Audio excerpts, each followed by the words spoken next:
Listen to the vibes. Welcome, everyone, to another episode of Vibes. I'd love to welcome here Emm Gryner, who is a singer-songwriter, an author, and a vocal coach. So we're going to get to know her today and have a great conversation. Em, tell us a little bit more about you. Sure. I grew up in the middle of nowhere in Canada and I had a dream. I just listened to the radio, all the amazing stuff coming across from Detroit in the 80s, and I just wanted to write those songs. So I started writing songs, and by the time I was 21, I got a worldwide record deal, and shortly after that I was singing with David Bowie. So the odds of that happening, I think, are pretty slim. So that's how my whole life started. Well, I know this is about you, but I got to ask, what was David Bowie like? Yeah, well, he's part of my story. So everyone, I used to kind of cringe a little at how much I would be asked that question, but he's just so part of who I am. He was, really happy guy when I was touring with him. He was about to have his daughter. He was 55 and about to have a baby. So, well, Iman was about to have a baby. So it was a great time to be touring with him. He was really loving the internet. That was sort of a new phenomenon by that time. It was 1999 when I started singing with him. So, he was really excited at all the possibilities that the internet could bring. And he had started something called Bowie Net. So it was so cool to see, I was doing my own stuff before I sang with him. So to go off and get that little rock and roll education was really, really inspiring to see that you could be in your 50s and still like loving what you're doing. Well, part of your story, I noticed we share something in common is I was a severe alcoholic for years. Mm. What led to that? I think we all kind of make decisions for different reasons. And with me, I I came out of a big divorce. Well, what divorce isn't big, I guess. It really blindsided me, is what I mean. And you either come out of a hard time like blaming everyone, or you start looking at yourself. And it's really hard, but I started to look at maybe some of the decisions that I was making in my life, and some of them that were linked with alcohol were just not the best decisions I was making.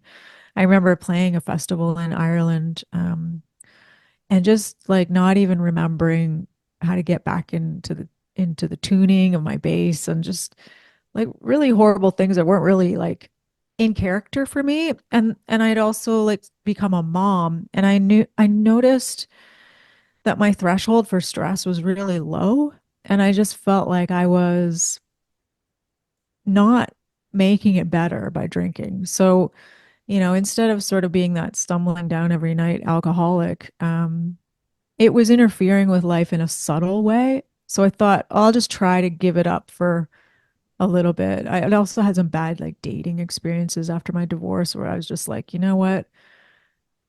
Could it go a little bit better if I just like look at myself and what am I doing wrong? A therapist of mine at the time called some of my um, actions drunk decisions, which I thought was an awesome phrase. I'm sure you've heard all the phrases. But I started to think like, oh yeah, so that's, the things that are happening are in my control. So what happens if I kind of clean it up a little bit? So a week led to a couple weeks. I really surrounded myself with people who were clean and weren't like part of a drinking culture, which is hard in small town Canada where I've been living. So yeah, I just love the lifestyle so much better, like as a performer, and I'd love to hear your experience as well, Kyle. As a performer, you think you need that kind of like rock and roll edge, like, I'm not going to be sexy unless I'm like kind of buzzed at my piano and all of this stuff. And then you realize it's just a bit of an illusion, and you are the source of that magic if you are brave enough to kind of find it. Although when I first started, it was just to fit in with everybody. Right. And then it became an actual habit. I was probably about 12, 13 years old when I first started drinking. Yeah. Wow. And I didn't have a lot of self-confidence. I felt like that nerd, the outcast, and I got in with the group that that's what they did. I mean, they were the Yeah. headbangers of the school, and I Yep. thought I had to be tough and be cool to be somebody. Yeah. And then, what used to be every once in a while on the weekend, all of a sudden start to be a couple more times during the week. And Yep. then it started to be every day. And of course, started getting into smoking weed. And that, of course, led to more and more and more, and popping pills, smoking crack, snorting Wow. coke, dropping acid. It'd be a lot quicker to tell you the stuff I didn't do than the stuff I did. And how did you And get out of it all? well, when I was 36, I had a heart attack, Mm, and I decided that it was time that I got cleaned up because I had kids to think of too, and I was a right. jerk. When I was drinking and on drugs, I was a jerk. Yeah. And then my first wife and we got divorced, and it came down to she wasn't a very fit mother. If I was going to be a fit father, I had to straighten up, and that Mm, kind of kept me on the straight and narrow. I'm not gonna lie, I fell off the wagon for a while, and then I said, "Do I really need this?" It hurt. mm, I didn't like that feeling the next day of that yeah. hangover. You know, Hank Williams Jr. He sang about that. Hangovers hurt more than they used to. Yeah, they did. Wow. Well, congratulations on making that decision. That sounds like it could not have been easy. I think our kids really inspire us, right? I mean, I part of the reason I wanted to stop drinking was I didn't want to be um, a drinking person while my kids were teenagers because I just knew what was ahead, like the power struggles. So I grew up with alcohol in the house. So I just didn't want to carry that tradition any further. My parents didn't drink, Mm, but I didn't meet my grandfather until, gosh, I want to say I was in my 30s, late 30s, early 40s, but my grandfather was a severe alcoholic. And mm, I don't know if it was a part of our genes or what, but I didn't want to be that alcoholic father who ignored his kids. And I've ruined, almost totally ruined relationship with the children because I drank so much. And now mm, I'm sober. We're getting closer, but I can still see a little bit of that resentment some from time to time. And I don't blame them. mm. I mean, Yeah. I was a complete jerk. Mm. Well, I mean, my dad, I hope he doesn't mind me talking about him. He's still alive. He's 90. He stopped drinking at 74, and at some point, you have to forgive yourself and you have to see that your parents um, were just coping, right, with the tools they had. You just can't stay angry forever, you know. You don't look that old. I'm 49. I also have the Zoom like touch up feature on, just transparency. You're a vocal coach as well. I am. Yeah. It's one aspect of what I do. Well, tell I'm me a little actually bit do. about that. Yeah, sure. So it all tied into that whole time period of like getting divorced and, looking at my life in detail. And two things happened. It was 2018, Bohemian Rhapsody, that movie came out about Queen, whether you liked it or not. I think it kind of put Freddie's vocals in the spotlight. You go back and listen to all the Queen records and stuff. And I was just reminded how incredible he was as a vocalist. And then Glastonbury 2000 came out. So this was a concert that I was on with Bowie in the year 2000 at Glastonbury. And it's sort of ended up being one of his most historic concerts. And it really reminded me about voice. That I grew up in the middle of nowhere, like dreaming of being a singer. And then I did all these things, like I got the record deal and I sang with Bowie, put out all these records, and I've sung with Rob Zombie and Def Leppard and everyone. And I'm just kind of like, not, I found myself in 2018 just being miserable and not really like appreciating all these wonderful things that have happened to me because of my voice. So around that same time, people started to come to me for vocal lessons, which was like, I wanted to shoot my eyes out because I didn't want to be a teacher. Um, but I said yes. And those lessons led to kind of like mentoring other artists because I have seen a lot in the industry. I've been a part of that pre-internet industry for like a split second, and then it all changed, right? Hmm. So I did some mentoring, and then that led to coaching. And the vocal coaching is kind of stuck because it's the one thing that is a physical, you have to get physical if you want to sing. So it's like you end up transforming yourself a little bit on a lot of different levels. You become more confident, you become more in touch with yourself, more, just kind of come out of your shell. So it's something I really believe in. And I'm actually developing a vocal course right now. So I'm trying to just like zero in on those things that were game changers for me, like what helped me come out of the woods and sing with Bowie, like just sort of figuring out what those motivators are. And it's really fascinating to me. Like you've sang with Bowie, with Def Leppard, Rob Zombie. Yeah. Uh, Being that they're all different styles, how much different is that for your vocals?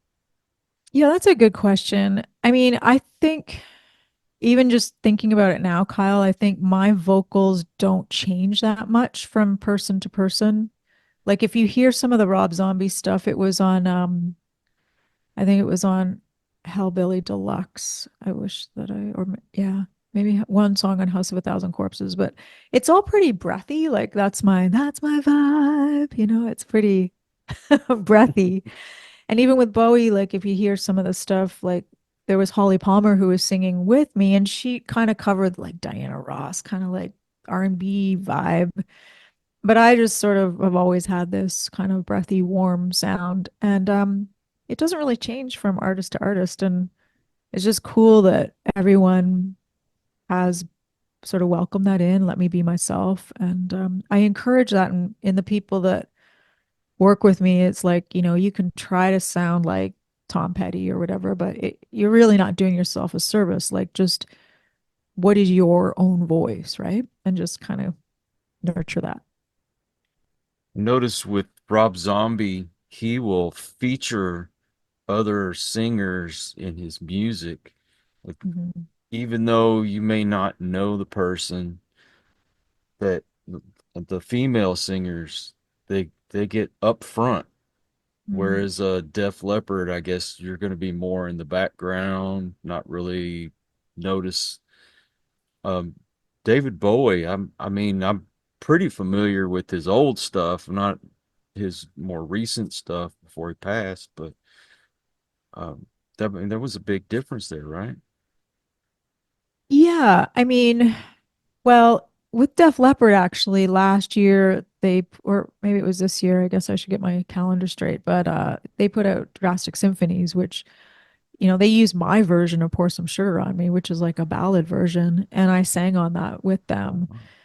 That was really interesting because we did that on BBC, and it's interesting to see the guys like follow me on the piano and try to like piece this together like their big hit.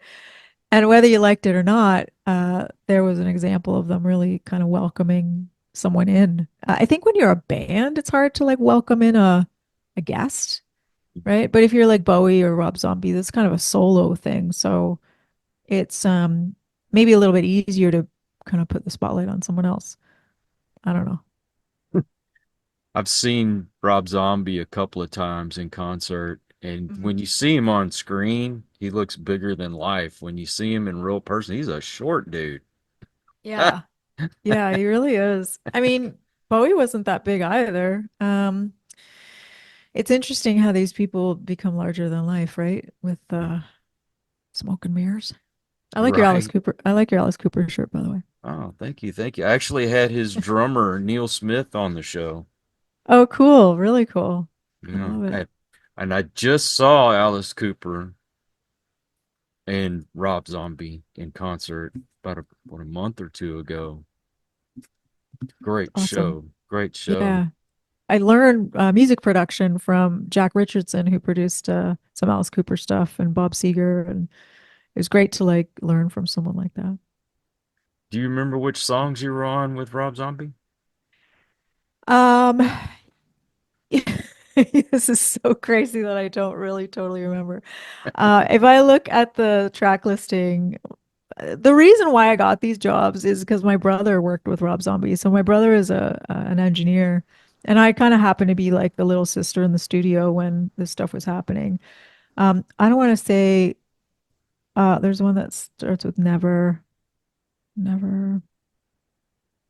Never gonna Um, stop me. Never gonna stop. yeah, I think that one. Never gonna stop. Yeah, I know I sang on that one, and then one other one, which I really should get to know my own resume. But he's a nice guy, really nice guy. Real quick, you're an author as well. So tell me about your book. Yes, it's called The Healing Power of Singing, Raise Your Voice, Change Your Life. And it is part, how to sing, but it's also got stories from the road, like my time with Bowie. And I also helped make the first music video ever shot in outer space with Chris Hadfield, who, we did a Bowie song. But he sang it partially on the space station, and I did the piano and kind of put everything else together on Earth. So we talk about that, and yeah, it's kind of it's miraculous that this book hangs together, but it does. How to some stories and also action items, which might be a bit of a yawn fest if not really into like self-help, but sometimes I like having a bit of a roadmap if I want to do something, and I do think the voice is a real vehicle for, like I said, transformation. So my book has quite a few of those tips on, you know, how to move your life forward using your voice. And I've actually heard from I've heard from like drummers, and you don't have to be a singer to like the book. So And where's the that healing, available? yeah, the healing power of singing on Amazon. You can probably order it through any of your independent bookstore if you're more in line to do that. And it's also available as an audiobook on Spotify. So if you want to listen to it all out of order, doesn't irritate me at all, you can do that. Do you have a website? I do. It's emgryner.com. So two M's and then Gryner. It's like Brittany Griner, but with a Y in there. And assume people can get in touch with you through your website. Totally. Yeah. Reach out. I always love, like, I've done some big things, but my life is small on purpose. I really love connecting with people one on one and, having a real life. And I found that early on, like with the record dealing with Bowie and that stuff. It's like you can have that high society life or whatever, but I just sort of love the balance of real life and the other How, stuff. how do you keep from becoming that, snooty, I'm above everyone else kind of person when you've had such a resume? That's a good question. I mean, stopping drinking is one way. You probably get that. Um, you know, I think it's like constantly sort of just checking yourself and going by your inner compass, like the way you feel inside, because like it's really easy to get drawn back into that. Like even now I'm starting a new metal band. It's called Overreacts.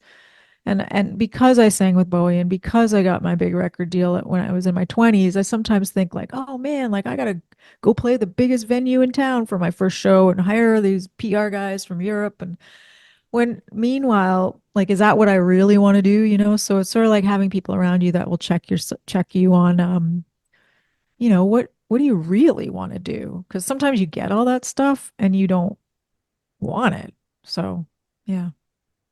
Well, you know what they say, it's hard to be humble when you're perfect in every way. I love it. Well, Em, where else can people find you? Yeah, so I'm on Instagram, Emm Gryner, and I'm also on Insight Timer, which is a meditation app. I got a few meditations up there, and YouTube. I'm trying to get a few things going on YouTube. So just look for Emm Gryner on YouTube, and yeah, thanks very much, Kyle. Love this chat. Of course, of course. And I'll make it easy for everybody. I will put all your links in the description. Em, thank Awesome. you so much for spending your time with me today. Well, thank you so much. It was great to talk to you. I also want to thank all you folks out there. If you are new to the channel, I hope you'll come back. Please hit that subscribe button. For my regulars, you guys are awesome because you make it possible for me to do this. Till the next one, everyone, please take care. Be kind to one another. God bless and peace. We hope you enjoyed this episode of Listen to the Vibes. You can catch us on Buzzsprout or wherever you listen to your favourite podcasts. And on YouTube. Follow us on Facebook at The Vibes Broadcast Network